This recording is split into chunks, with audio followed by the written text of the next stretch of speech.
Ooh, wow. Is it Friday already, guys? It is time for another Reinvent Her live talk. So honored that you stopped by today to chime in to see what we have to say and share today. So honored. Thank you so much for viewing tonight. So tonight, guys, you know we're going to be talking about it takes a village. And wow, that concept has changed a lot. So tonight, we're honored to have our guest, Miss Monica Maxwell, to share tonight. We're also honored to have Miss Chimere Hunter here tonight to share. So, Monica, would you like to tell the audience something about yourself?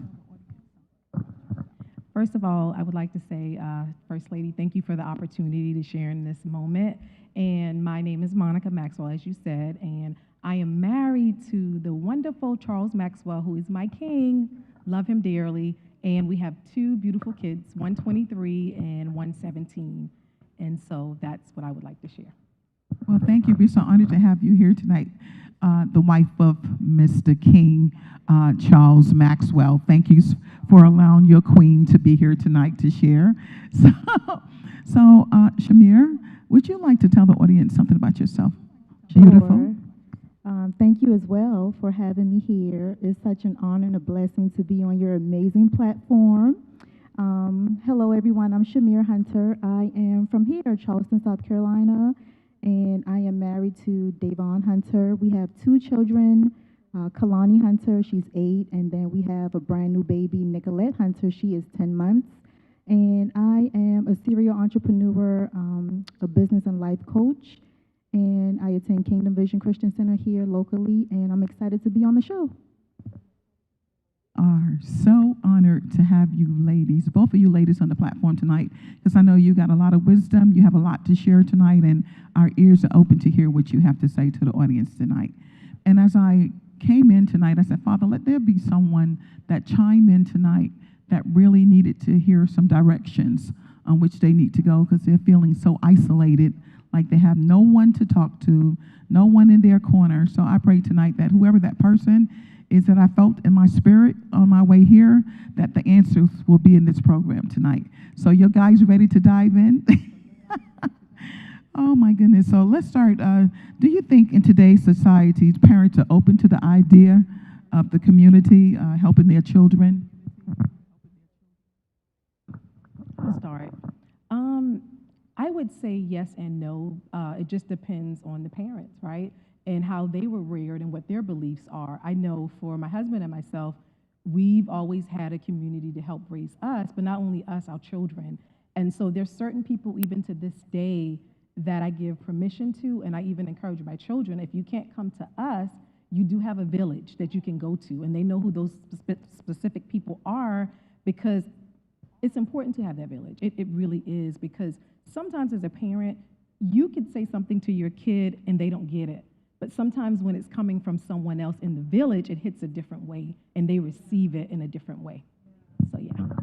Chimere, I'm going to ask you, how do you feel about bringing, even though, how you feel about if you see some child outside and they're misbehaving, would you feel comfortable bringing correction to that child, or would you be a little bit apprehensive? Depending on who the child is, if I know the child, if I have a relationship with that child, I would definitely feel comfortable bringing correction. If it's a child or youth that I'm not quite familiar with, I would give suggestions or offer assistance if I'm able to, but in a bit more of a reserved way, just because I'm not aware of their background or their parenting. Some parents are a bit leery nowadays in the community with addressing their children with certain topics or certain issues. So it's a fine line. Very fine line. Yeah, you just have to be so careful nowadays because you don't know who you're dealing with. At times, sometimes you may know who you're dealing with, and it can still be like a pushback. But it's just, to me, in my opinion, it's based on the relationship that you have with that individual or that child. I can remember an incident in this community where our church is, and the young man, he was outside. I mean, I've seen him, and I would talk to him. I just talk to them anyway, just because they're young. What's up, you know? And he was fighting someone in the community, which I didn't know, but I just didn't like the fight, the fact that they were out there fighting. So I said, hey, stop it, probably, I'm not going to say I shouldn't have. That's just what I felt to do at that moment, to say, stop it, why are you guys out here fighting? And he didn't really stop, but he kept on fighting, but I just felt compelled to have said something at that moment. And yeah, it could have went anyway with that, when you take a chance to help the community and to be part of the village. And being part of the village sometimes means not being accepted, but you want to help bring change. That's what we're here for. Aren't you here to bring change, Monica? Absolutely, First Lady. And I think that's part of the problem. We have gotten away from the village mentality. Because I can remember, I grew up out on Edisto Island, and my grandmother helped my mom raise my brothers and I. And it could be Miss Mary down the street. You dare not walk past or say good evening, or if she saw you do something, she was going to correct you. And then when you got home, you were going to get corrected again. And right. Absolutely. And I think that, and it's not to be judgmental, but I think as a community and as a culture, we really have to look at that and say, has that benefited us to turn away from the village or incorporate the village in rearing our family, or has it hurt us? I think because we have changed so much. I think society has changed, the culture has changed, the world has changed.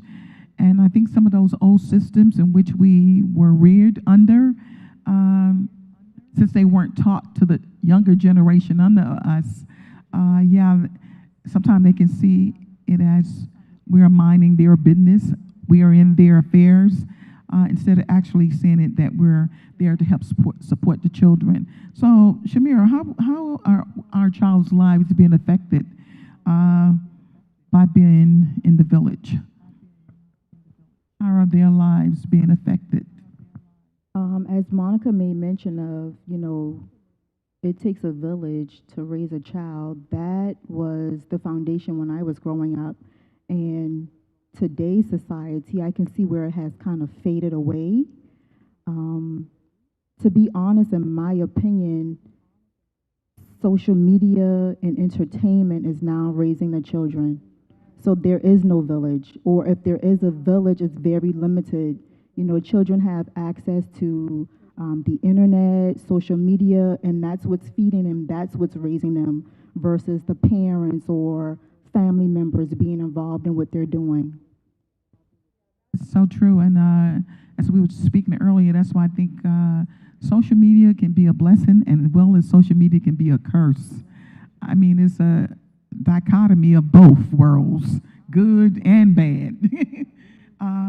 And especially with our children today, because sometimes their social friends are on social media, which you don't know. You like on social media, you have all these friends.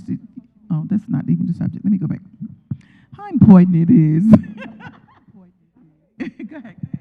I want to add to that. No, what you said, that is so true. And I think, and in my opinion, and you're going to hear me use the words culture and community, right? Because that's the village, that's where we live, and I think it is, like you said, to piggyback off of what Chimere said, we live in a world now where even to bring about correction in the truth is being vilified, right? And the one thing that we always say to our kids is that's why we have to follow the word and not what's going on in society, because society will forever be changing. But the word of God doesn't change as it pertains to rearing your children. And you have the power as a parent to take away the phone, shut down the computer, take that power.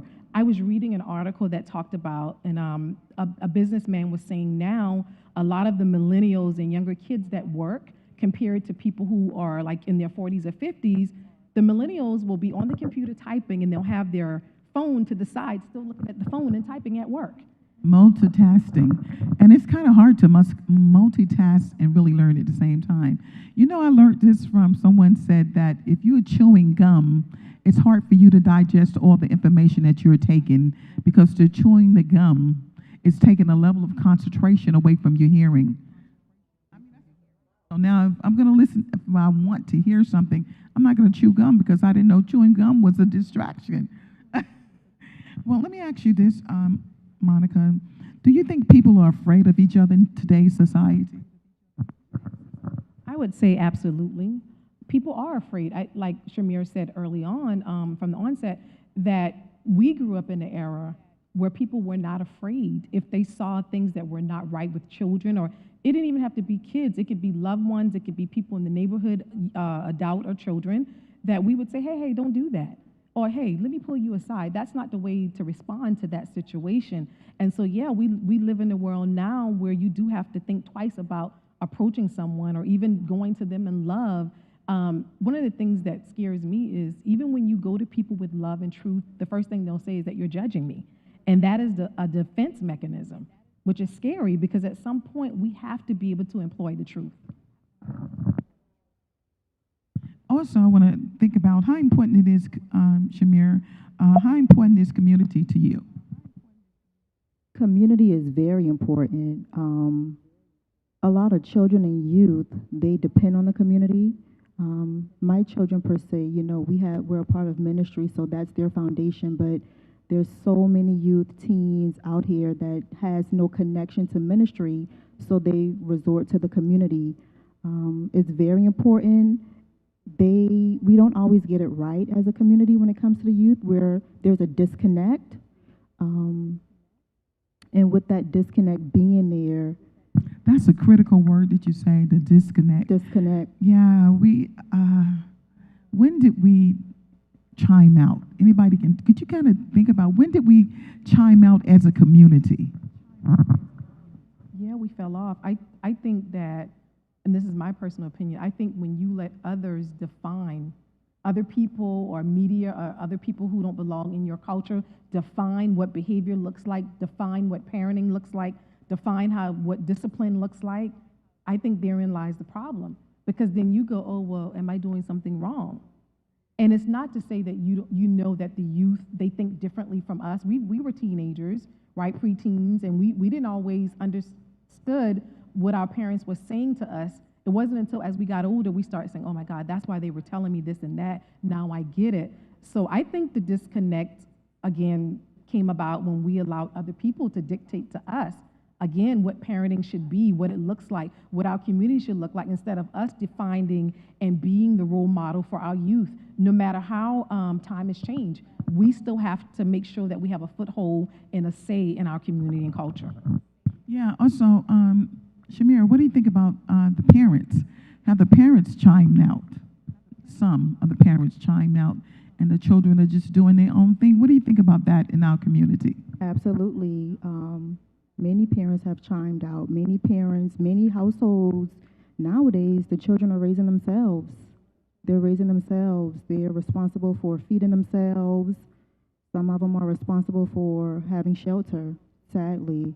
The parents are trying to be friends in most cases with their children instead of parenting. Yeah, it's really sad, isn't it, today? But there's hope. I believe that there's hope, and I think if we're going to talk about something that I think if we get our children connected to a body of believers, where you can't be there, perhaps someone else in the ministry or church or synagogue, whatever you want to call it, temple, that you can connect your children with it so they can feel a part and not feel that they're on this journey all by themselves. Let me ask you this question. How important is the accountability? Accountability is very important. As I said earlier, I have a 23-year-old teenager who graduated college in April and a 17-year-old. And so accountability in this day and time, especially for African-American males, not that our girls shouldn't be accountable because they have to have that accountability too, but it teaches them a standard. And it also, by keeping them accountable, they know, well, I can't go out and do this because my mom and daddy, they're going to have me for breakfast, lunch, and dinner. And there is a standard that has been set. There's an expectation. And so it's so important. As a parent, we don't always get it right. There's books about parenting, but no book alone can teach you how to parent. It's trial and error, right? And I always say, and my husband would say this too, we would always tell our kids, and we do to this day, we may be friendly, but we're not your friends, we're your parents. And your parents are going to tell you things that your friends are not, and we're going to always have your best interest at heart, whether you can see it or not from the onset is one thing. But yeah. Yes, I think about my own life when I was growing up, and when I didn't get the information that I needed from home, I found that I sought information among my peers. And once I started getting information from among my peers, well, I'm not going to be able to go no higher than their knowledge and what they have experienced. So, and this is what happened to some of the children. They're not getting that guidance and that accountability and that support system to rally around them at home. So they ask their peers. And once you ask your peers, they go so through that, you're gonna miss out on a lot. You're gonna miss out on the wisdom of really what you need to do. So I know you're saying we don't have this all figured out yet, which we don't. Well, how do we go about finding people that can help us? I need somebody out there to help me. I don't know who to call. I don't know who to go to. Could you point me in a direction of where maybe I need to find some help? Well, definitely it should be starting with in the House of God ministry. That should be the first platform or the first gateway for anyone. But in my opinion, when it comes to the community, I feel like we should have more programs, like mentoring programs available.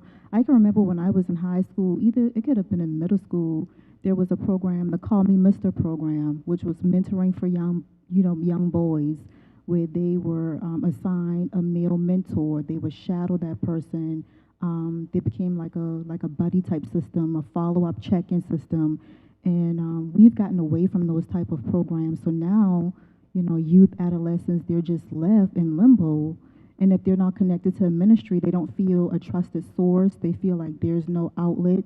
They don't have a way. They don't have any organizations where they can go to receive assistance, just guidance, knowledge, training, life skills. You're right. The community is so important. It's so important. Like we have a game room here at the church, and I remember going to get kids out the community to come over to the game room, and I gotta remember. They were very different, and where they had not much structure, if you get what I mean, not much structure, and it made it very challenging to try to bring them into an environment where I would say not control, but give me another word. That's where more organized and more structured, and you bring them in where they're accustomed to just, yeah, they were just accustomed to doing something different. So it really made it challenging to assimilate them in, because they was thinking that was too much structure, it was too much. Yeah, when you're used to just doing it whatever you want, when you want, ripping and doing different things.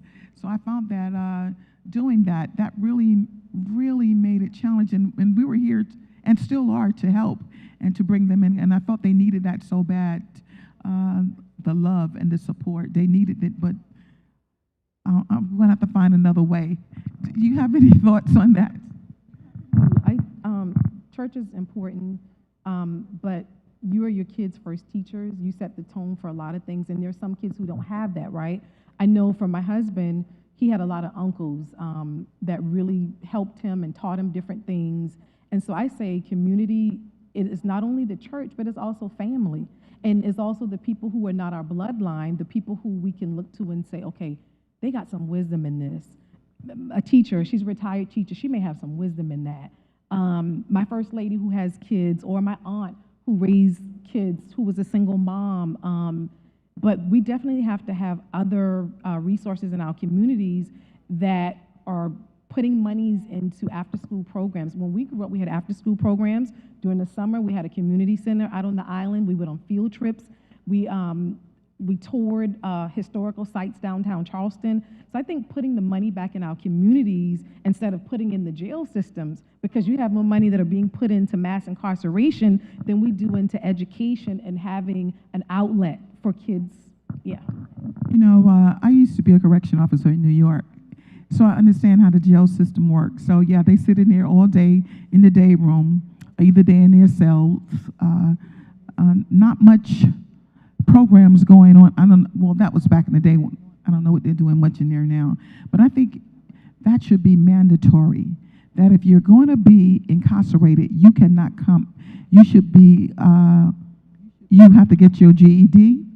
You have to take a trade. I don't think they should let you just sit in there and waste time, eat and sleep and fight and drugs, because the drugs come in the system with the phone. That should be mandatory, that certain things within a set time you should have achieved. If they can't read, you get what I mean? What are your thoughts on that, ladies? I agree. They need to be equipped so when they come back into society, they can know how to live, function. That's a good point, because when they have been put away for so long, they lose touch with society, so they have to learn how to be assimilated back into the community, into the environment. Because if not, they're going to perpetuate that same. And what happens is that's why the recidivism rate of prison is so high, right? Because if you get out and you're going back to the same environment, you have no education, so you can't get a job. So if you went to jail for selling drugs, then you fall right back into that same cycle over and over. And that's why the recidivism rate is so high. And like you said, we need educational programs. They need to be going to school in prison.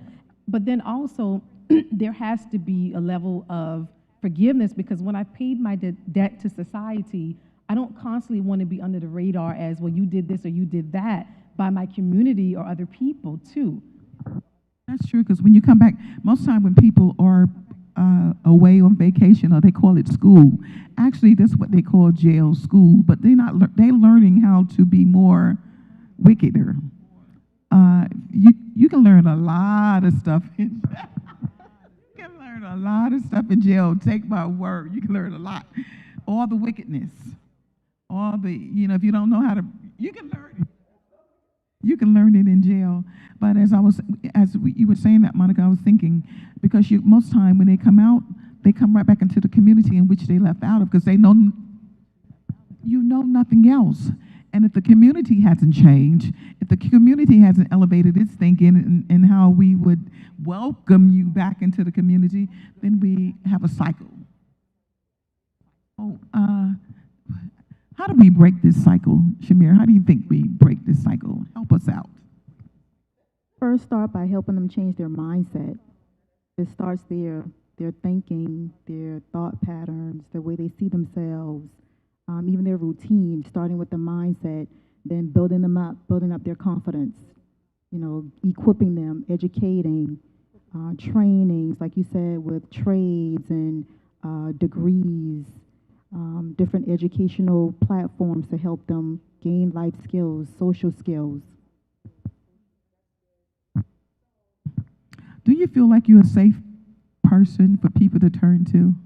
Most people are not going to say no, but I think you're a lady of integrity, a woman of integrity, and a woman of worth, a woman of value. So I said, if you really need someone to reach out to, Chimere, tell them some lady who wants to reach out to you.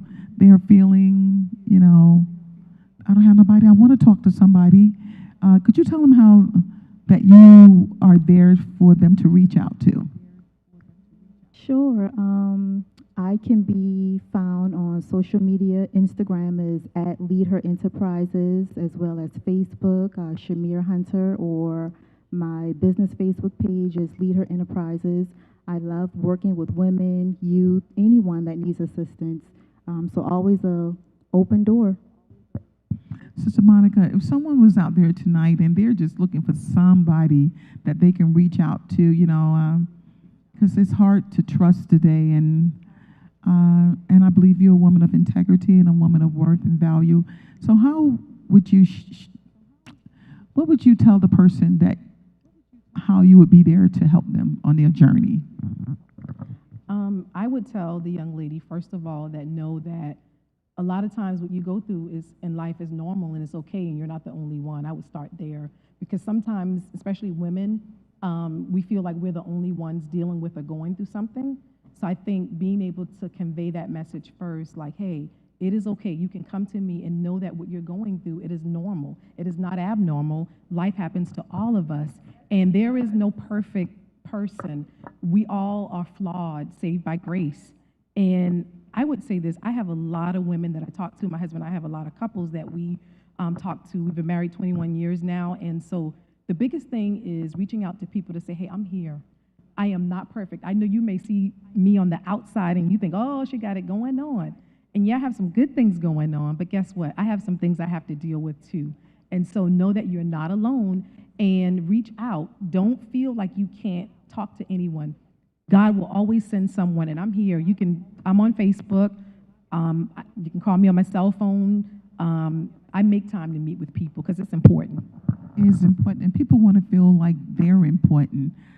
Because you're right, everybody have some rough times and some hard times and some bumps in the road. We all have those at times, but being there to help each other get through those times, that is so critical in this hour. So let me ask you this question, ladies. Has our community lowered its expectation for our children? Definitely, extremely lowered the expectations. Even in academics, the expectation in academics has been lowered. They changed the grading system to where it used to be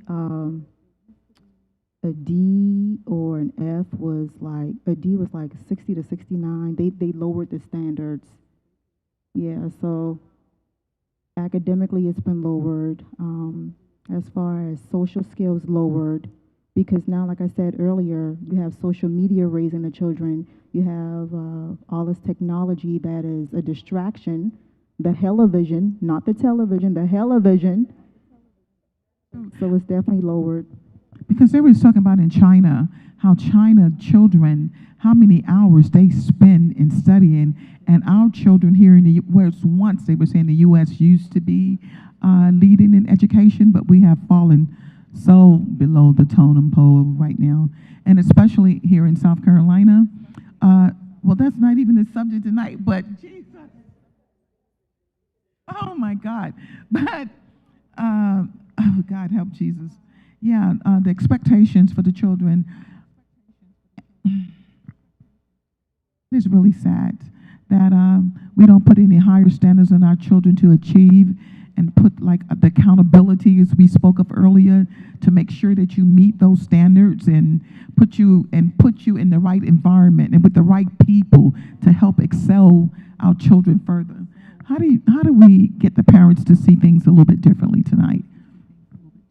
Well, first thing, take away those iPads, take away the Xbox, because they have too much screen time with technology. Take away the cell phones with social media, starting there, and getting back to having family time, getting back to having one-on-one time, sitting down with your children, having a conversation with them, learning about what they're dealing with.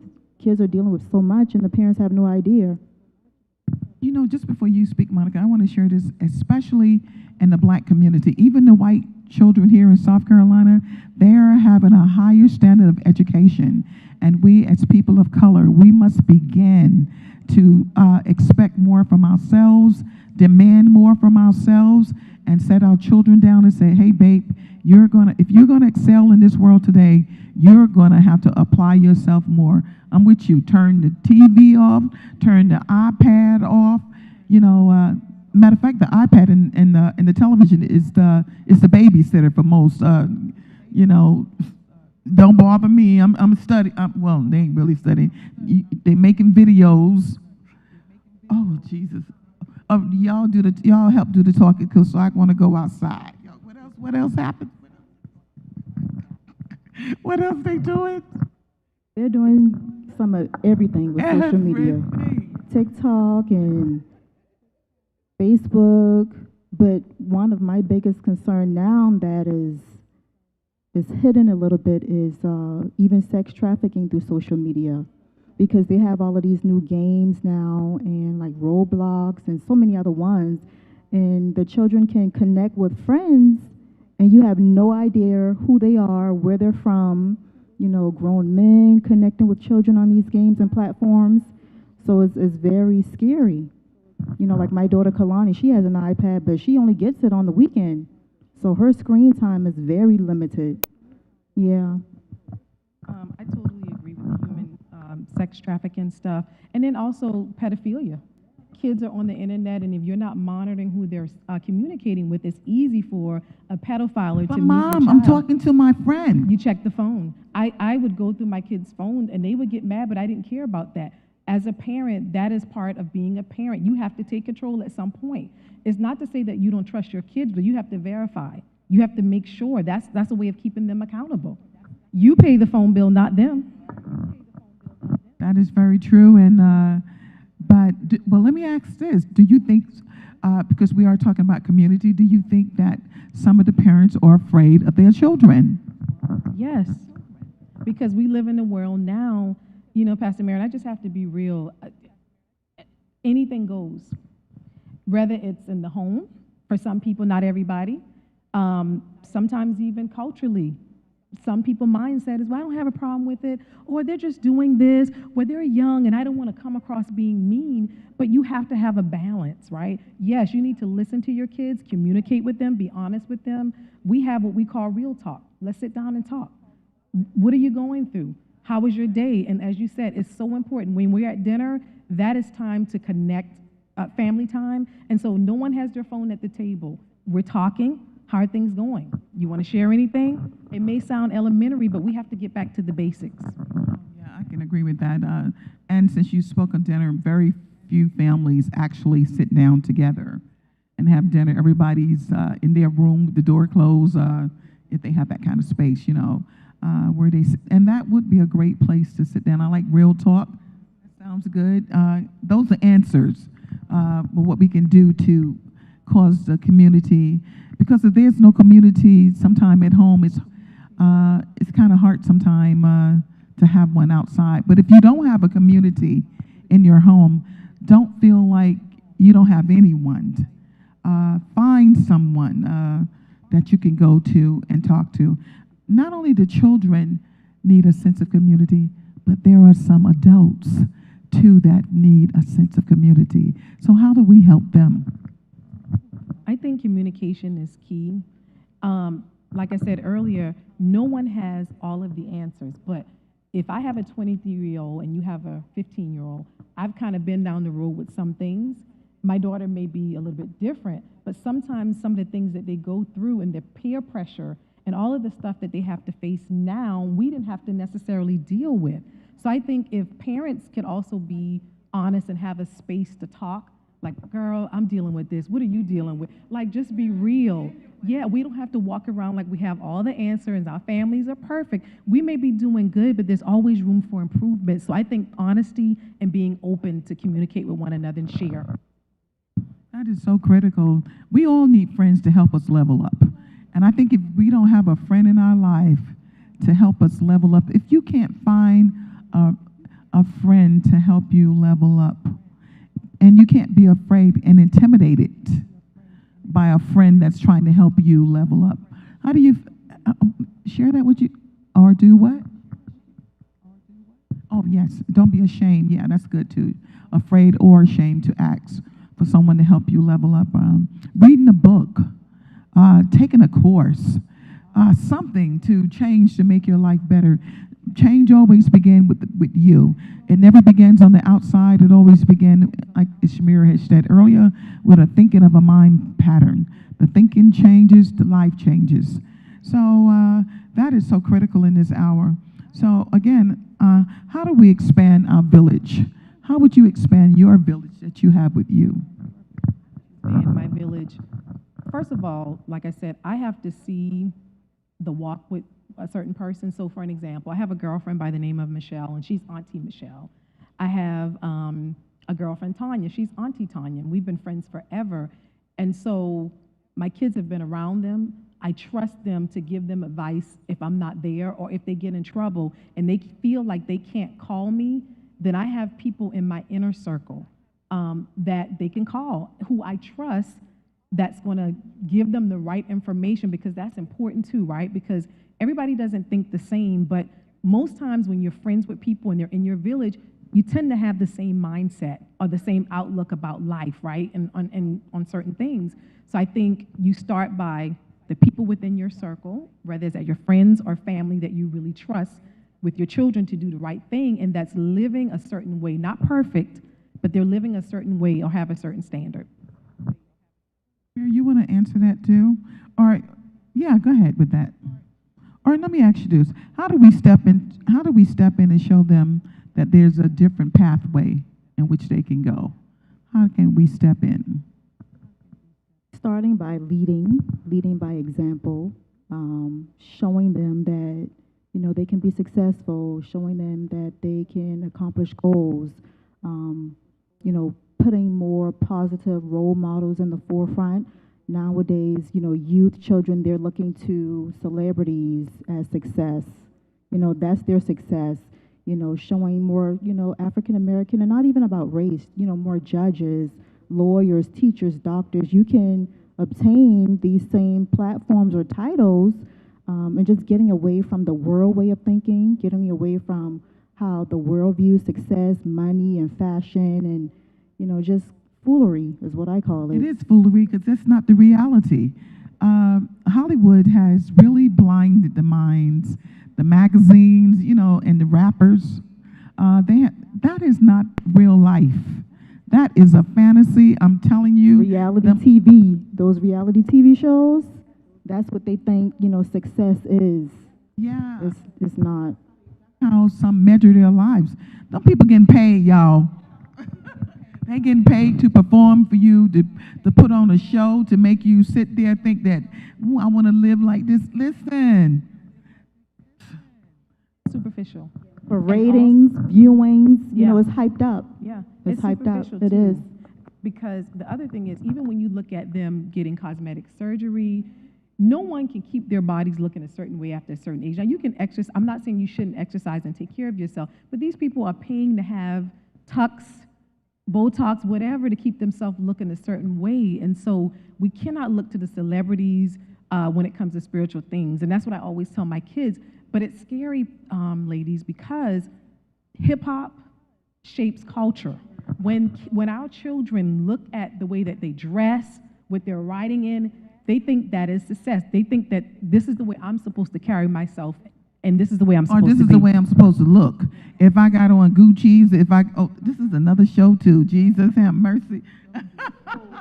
But this is what happened in our community, especially in the black community. We don't feel like we have arrived with success unless I got on this and I'm wearing that. Listen, okay, that's another show too. Jesus help. But all the things that goes on that really affect.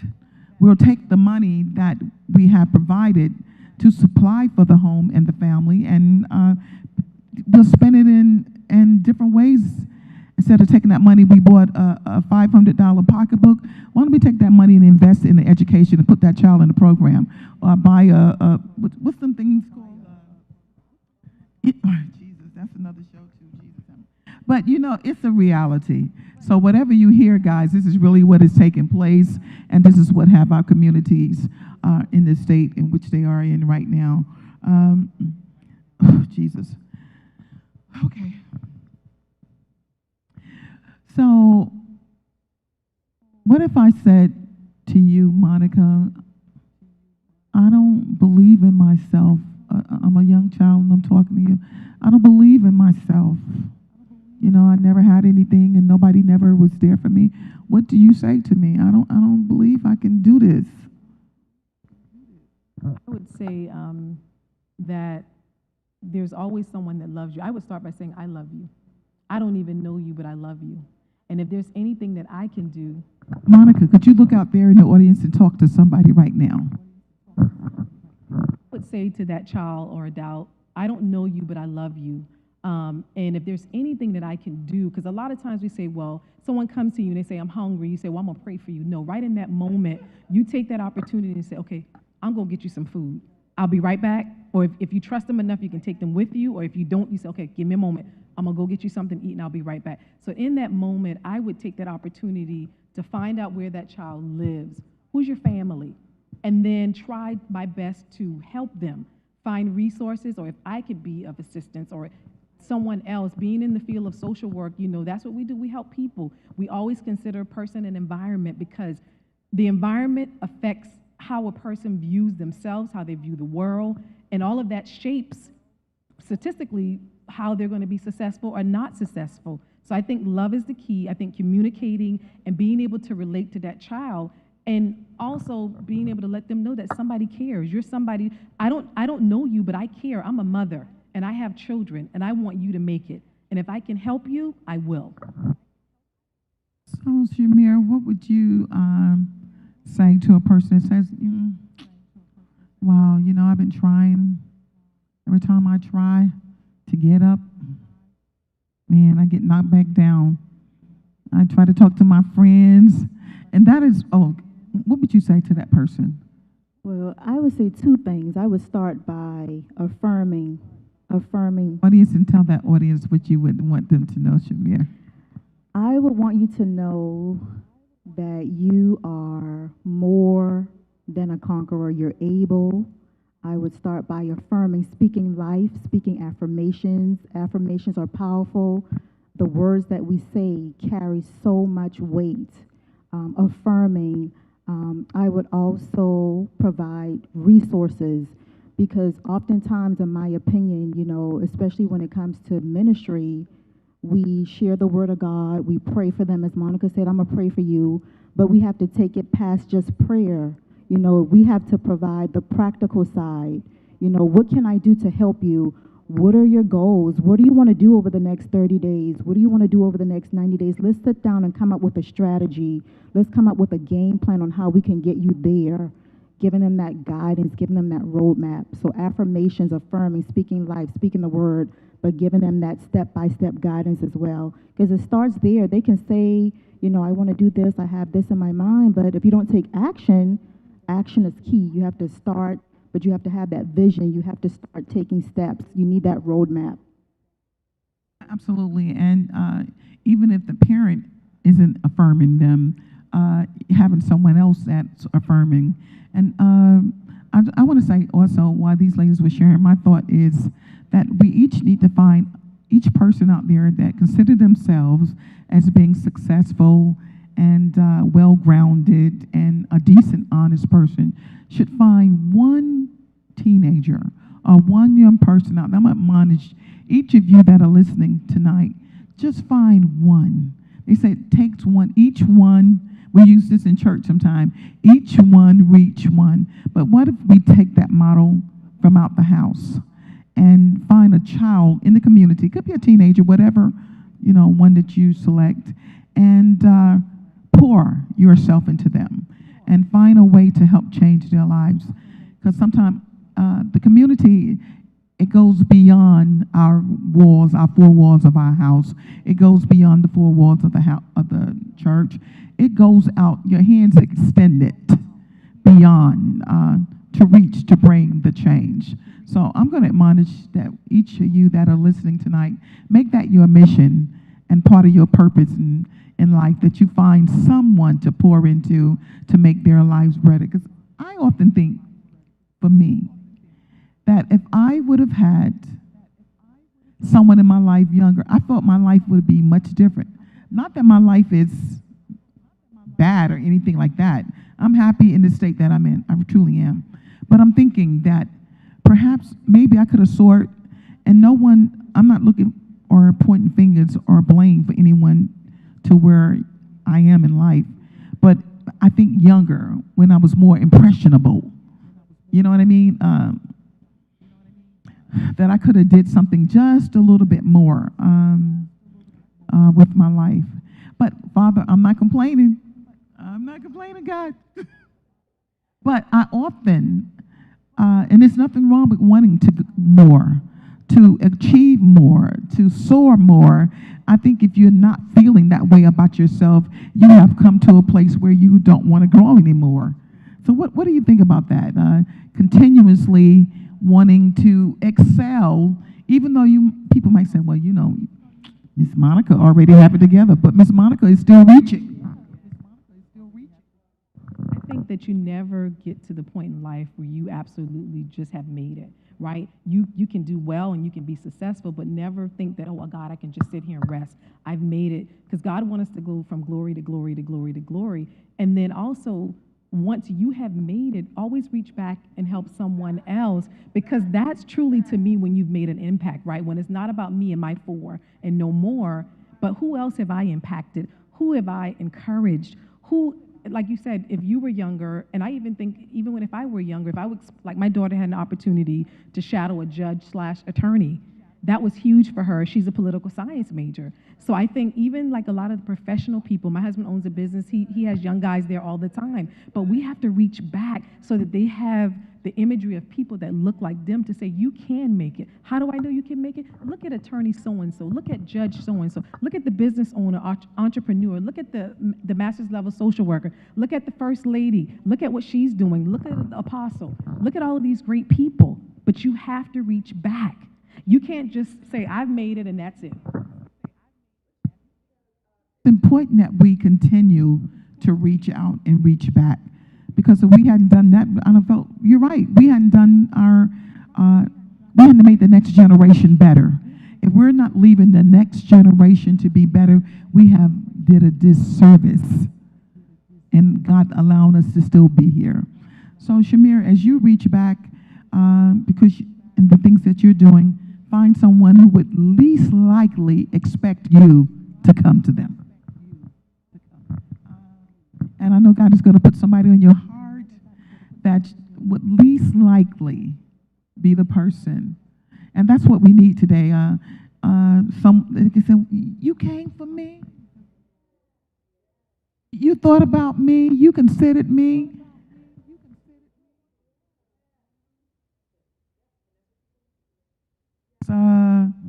They do need that, to feel someone loves them, someone cares. There's still some good people. I can remember when I was in school, I was intentional about talking to people that no one else would talk to. Because you think about that, and we would teach, and like you said, person that don't even think that you even thought of them, and the least likeliest person. Because remember, that's who God used throughout the Bible, the least likeliest people. So we have to do that same thing in our personal lives and even in business. If you're in business and you're soaring, or even in your profession, reach back to help someone else and say, hey, I'm doing this. Have you ever thought about doing this? I can see you doing that.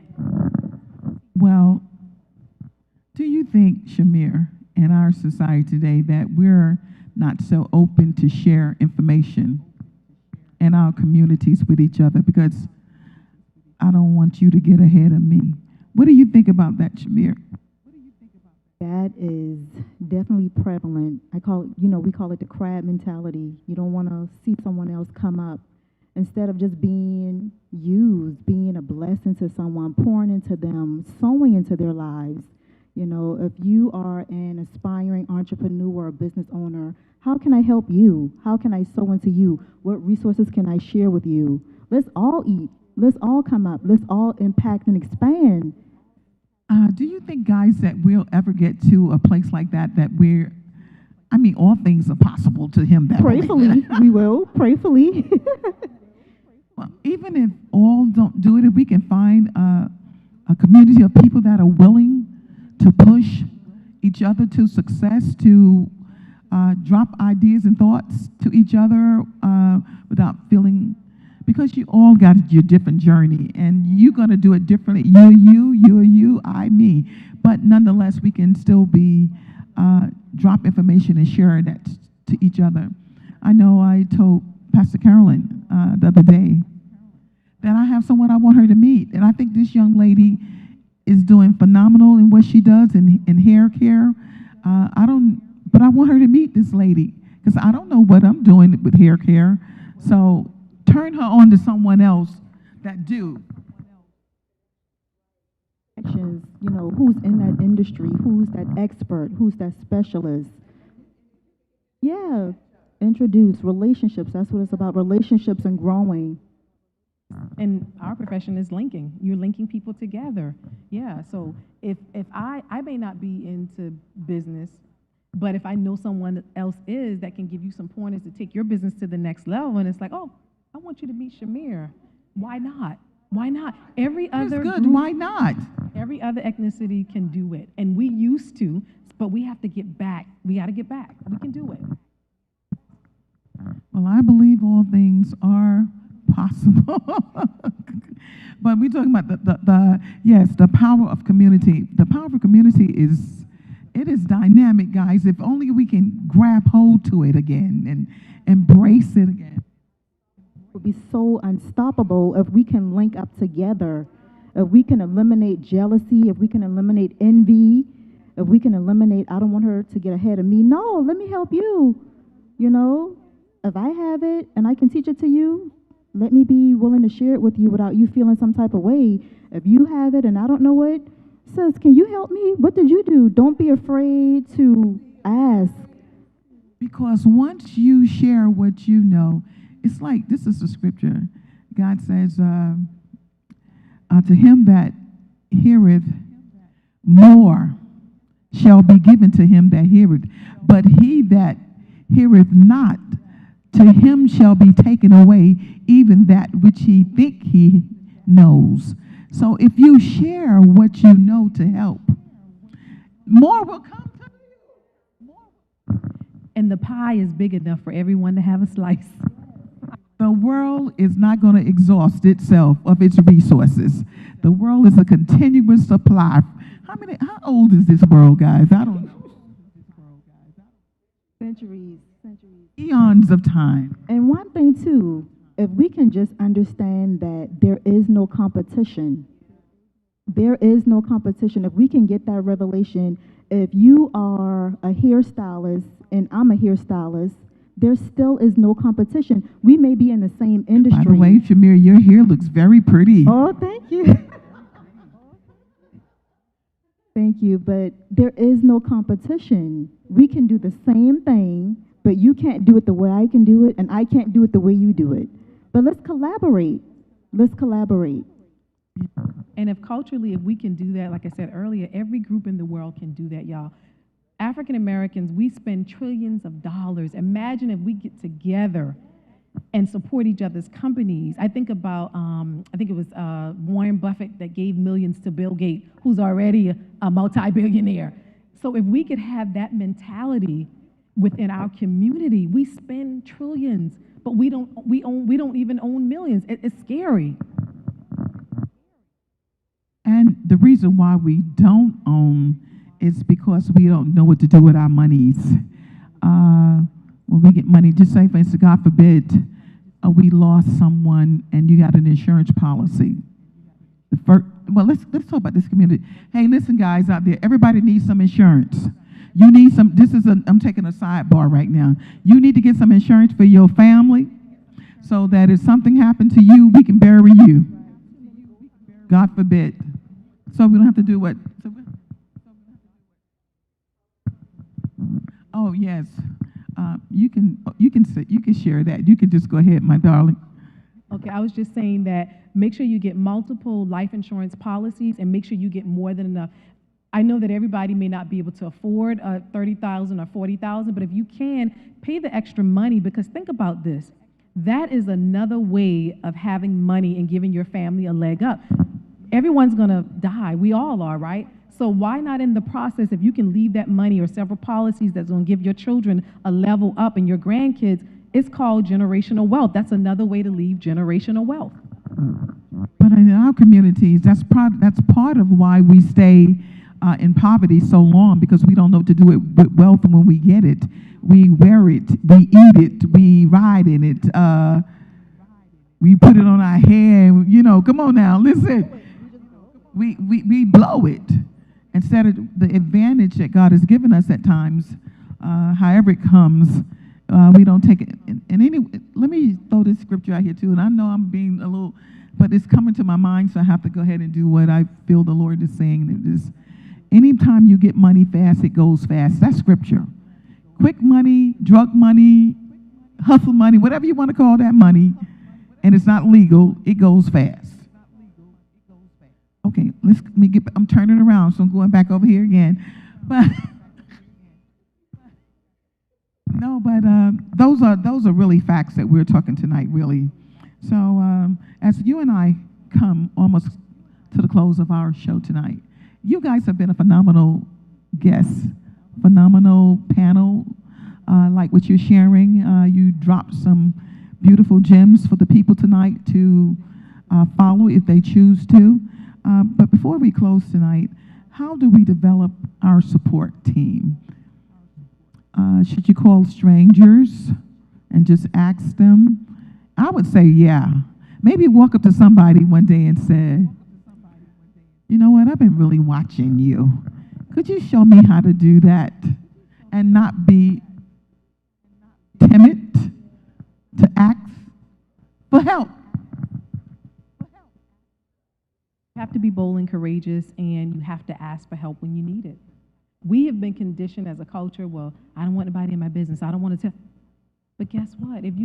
What about this one? I got this. Either God got this. And you're struggling, you're drowning under the water, the weight of the things that's going to the children, but. And that's a form of pride. That's a form of pride. And the Word of God says, we have not because we ask not. So you can change your situation. We can come out of anything. Your answer is always connected to someone, but you have to be willing to just reach out, just ask. Help. If you need help, ask. Don't be afraid to ask for help. And as you ask for help, you're going to be surprised what you find out there. You're going to be surprised that someone is going to take you, take you by the hand and guide you through. Someone asked a question, is the community out of style? The community will never go out of style unless we put it out of style. The community will always be here. It's always going to be somebody. God always has a ram in the bush. Always somebody. So when you feel like there's nobody, believe me, that's the enemy trying to make you stay where you are. But there is somebody that's out there to support you, to pray with you, to encourage you, to believe in you, to help you. And I think a lot of times, this is what I was hearing too come, a lot of people are afraid to answer the call because it feels it's going to take something from them. And it's going to cost you your time sometime. It might cost you, like Chimere, one of you ladies said, to go buy some grocery. It's going to take something from you. So it's not going to be a free ride. If you're reaching out to someone and you expect, well, I don't have to do anything, you're not the one. When God used you as a vessel, it requires work. And sacrifice. Amen. It's going to require something from you to bring change in somebody else's life, and counting it an honor, because you never know that impact that you're going to have on that person. Because I look at sometimes, I remember Oprah or Steve Harvey, they look back at people in their lives where they had a whole slew of people to help them get up the ladder. You can't make it by yourself. What about this thought about, I don't need nobody? All need somebody. You cannot live in an island in this world by yourself. You need someone. And I think, like Chimere said earlier, pride. Sometimes it's self-esteem issue as well, too, especially in women. And men can be prideful, too, because some men think, well, I don't want to tell him because I got to be strong. I got to be masculine. We all need someone, starting back from the Garden of Eden. Adam was alone, and God said, okay, he needs someone. So it's about relationship. Yes, and not being afraid of relationship. Because, you might have been betrayed before, might have been some distrust before, but everybody's not like that. We can't put everybody in the same basket or whatever you want to. We're not all the same. There are some honest, decent, integral people out there. So I want you to know that tonight. Hey, guys, we're getting almost close to closing this show tonight, and we want you to know tonight that the village is still here, and we're here waiting for you to come. We're waiting for you to reach out. We're waiting for a call, a touch. If you see us in the streets, don't be ashamed or fearful to walk up to us to say, hey, I need your help. I need you to pray with me. I need you to talk with me. And if I don't have the answer, I'm going to point. That's what an arrow does. And that's why Father shoots us out. They say shoot the children out, but we as adults, we're shot out into the world as arrows. And if we don't know the way, guess what we'll do? We'll point you in the right direction because we really care about you. Hey, thank you guys so much for chiming in tonight. We trust that you have enjoyed what you have heard, and as we continue to build our communities and reaching out to us, to each other, letting each other know we love you, we care for you, and we wish you well. Until the next time, be blessed.